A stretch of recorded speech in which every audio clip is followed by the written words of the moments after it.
Have you ever wondered why, despite scandals and blatant injustices, some corrupt leaders continue to enjoy unwavering support? It's a question that haunts us, a riddle that defies logic. Today, we delve into the mind of one of history's most provocative thinkers, Friedrich Nietzsche, to uncover an uncomfortable truth about human nature and power. Prepare to see the world in a whole new light. Nietzsche presents us with a revolutionary concept, the will to power. It is not simply the desire to dominate others, as many believe. It is a vital force, a primal impulse that drives every living being to grow, to surpass itself, to express its strength, and to leave its mark on the world. Imagine an athlete training tirelessly to break their own record. They don't just want to win, but to surpass their limits. This is the will to power in action, a desire for self-affirmation and expansion.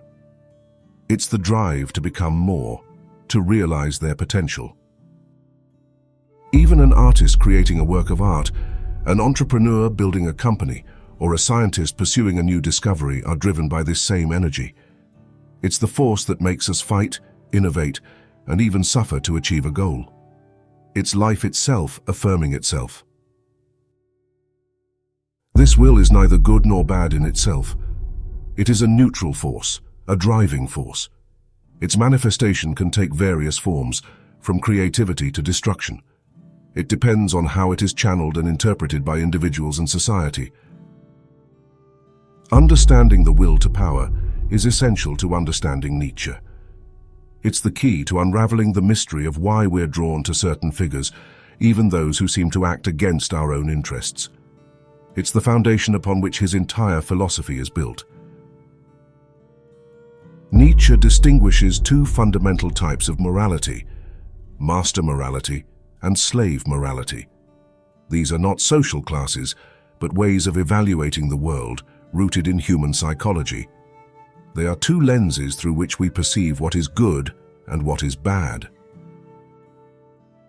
The morality of the lords arises from strong, noble individuals who feel superior. For them, good is that which is strong, proud, courageous, that which affirms life and one's individuality. Bad is that which is weak, cowardly, common, that which denies life. These individuals create their own values, drawing on their inner strength and ability to act.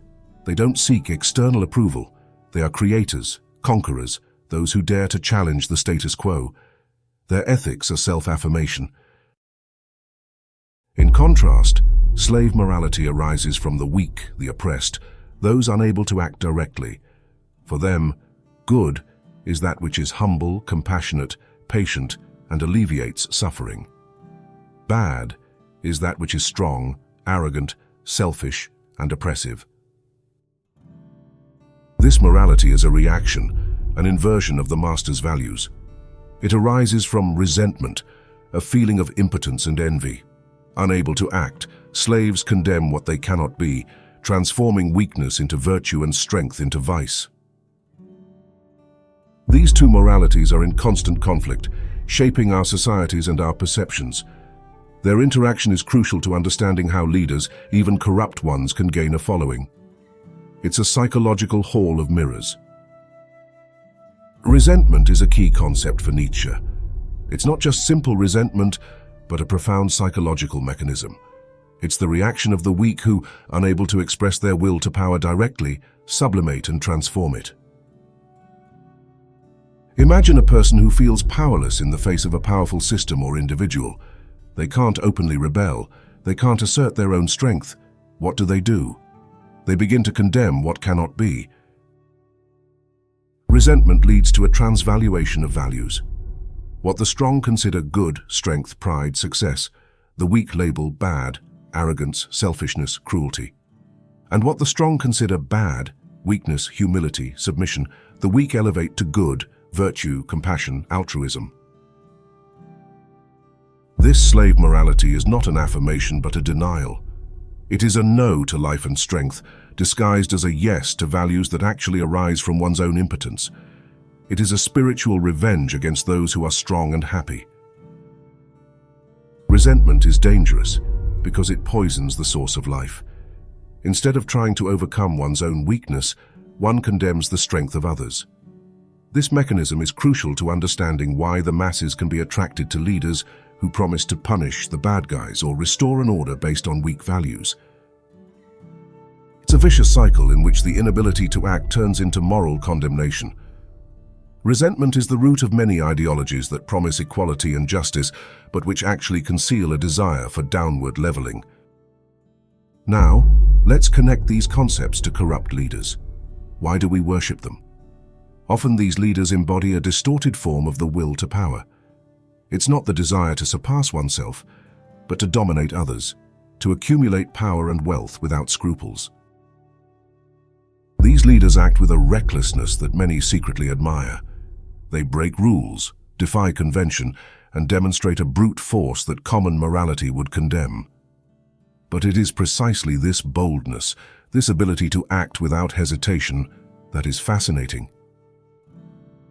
For those living in slavery, oppressed by resentment and the inability to act, the corrupt leader becomes a surrogate. He acts for them, expressing a will to power that they themselves dare not or cannot express. It's as if the leader were living the life they would like to live, but which society or their own morality prevents them from doing. The corrupt leader, with his apparent invincibility and ability to get what he wants, becomes a symbol of strength. He offers a promise of protection, order, and revenge against enemies or a system perceived as unjust. He embodies the ability to do, even if that doing is morally questionable. In a complex world, where solutions are difficult and problems seem insurmountable, the corrupt leader offers simple answers and a strong hand. He promises to cut Gordian knots, to act where others hesitate. This determination, though immoral, can be perceived as a virtue. It's a paradox. We condemn corruption, but we admire the strength that makes it possible. The corrupt leader becomes a mirror of our darkest impulses and our unexpressed desires for power and control. The adoration of corrupt leaders is a complex phenomenon, rooted in mass psychology. It's not just admiration, but a true projection. Followers project onto the leader their own aspirations, unexpressed desires, and frustrated will to power. When a leader acts unscrupulously, breaking the rules ordinary people are expected to follow, he becomes a symbol of freedom and strength. Followers, who may feel trapped by convention or their own powerlessness, see in the leader the fulfillment of their forbidden desires. It's as if the leader were living the life they dare not live. Furthermore, corrupt leaders often offer a strong sense of belonging. They create an us versus a them, a loyal group versus external or internal enemies. This sense of community, of being part of something larger, is a fundamental human need. In a fragmented world, a charismatic leader can offer identity and purpose. The leader also becomes a scapegoat for the frustrations and resentment of the masses. He channels their anger toward a common enemy, be it another nation, a minority, or the establishment. This venting mechanism is powerful and creates a deep emotional bond between the leader and his followers. His strength, his ability to do even questionable things, is interpreted as a virtue. His corruption can be justified as a necessary evil to achieve a greater good, or simply ignored in the name of loyalty. Worship becomes blind, immune to reason and evidence. To better understand Nietzsche's theory, let's look at how it manifests itself in the contemporary world. We won't name specifics, but we'll describe scenarios we can all recognize. These examples demonstrate how the will to power and resentment shape our perception of leaders.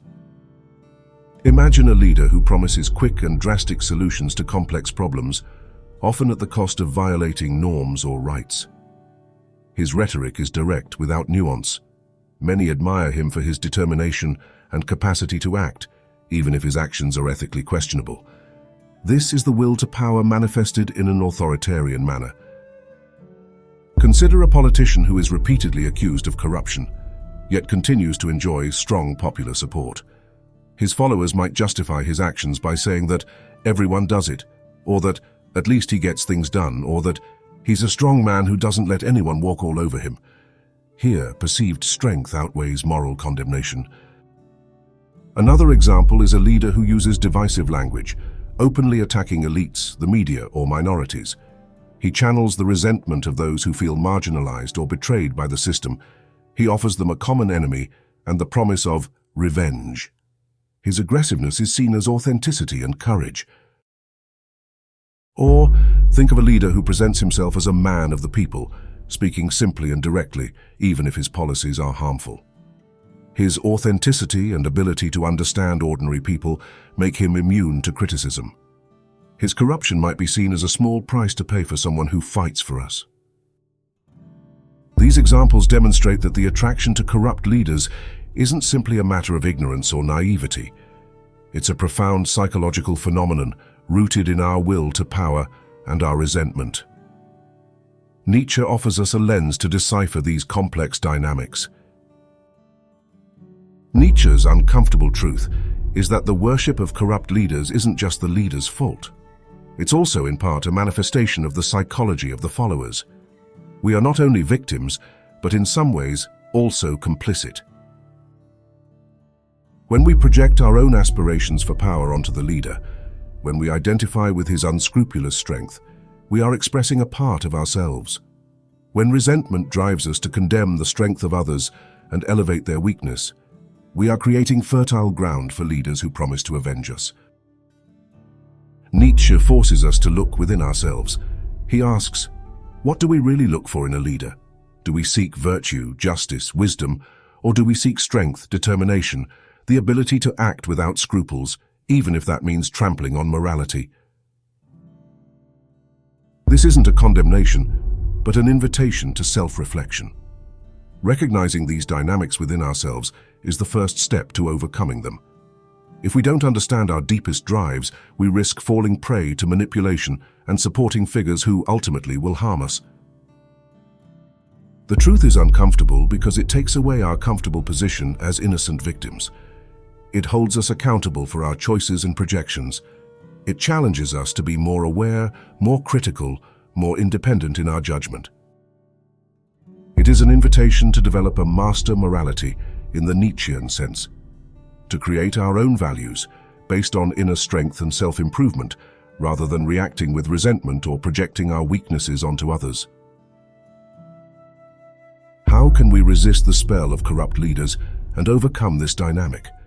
Nietzsche, while offering no easy solutions, points us toward a path: self-improvement and the creation of authentic values. The first step is awareness. We must acknowledge our will to power and our resentment. We must ask ourselves, am I admiring this leader for his true virtue, or because he embodies a strength I myself desire but dare not express? Am I supporting this leader because he offers real solutions, or because he channels my anger and desire for revenge? We must cultivate critical thinking. We must not passively accept narratives, but analyze actions and motivations. We must be skeptical of easy promises and drastic solutions. The world's complexity demands complex answers, not simplistic slogans. It's crucial to develop a master morality in the noblest sense of the word. It's not about becoming arrogant or selfish, but about creating your own values based on integrity, responsibility, and self-improvement. It means not depending on external approval or the guidance of a leader, but being independent in your own moral judgment. We must learn to channel our will to power constructively, in creativity, in work, in relationships, in improving our communities. Instead of projecting it onto a leader, we must express it directly, becoming agents of positive change ourselves. Finally, we must resist resentment. Instead of condemning what we cannot be, we must strive to transcend our limitations. Instead of looking for a scapegoat, we must face challenges with courage and responsibility. Only in this way can we break the cycle of adoration and build a society based on more authentic and lasting values. Nietzsche's view of corrupt leaders is uncomfortable, but profoundly illuminating. It forces us to look beyond the surface, to explore the deeper motivations that drive us to idolize figures we should rationally condemn. It's not a condemnation, but an invitation to self-reflection and growth. Understanding the will to power and resentment doesn't mean justifying corruption, but understanding why it thrives. It's a lesson in human nature, in our eternal struggle between strength and weakness, between creation and destruction. Nietzsche's challenge is clear. We must become more aware of ourselves, our impulses, and our projections. We must learn to create our own values, channel our will to power constructively, and resist the lure of resentment. Only then can we build a future where leaders are chosen for their integrity and ability to serve, not for their unscrupulous strength or their ability to manipulate our fears. Now, the ball is in your court. What are your thoughts on this uncomfortable truth? Have you ever recognized these dynamics in yourself or in those around you? Share your thoughts in the comments below. If this video made you think, please like it, subscribe to the channel so you don't miss future insights, and hit the bell for notifications. Your support helps us continue to explore the big questions of philosophy and bring you content that stimulates critical thinking. Thank you for joining us on this journey into the mind of Nietzsche.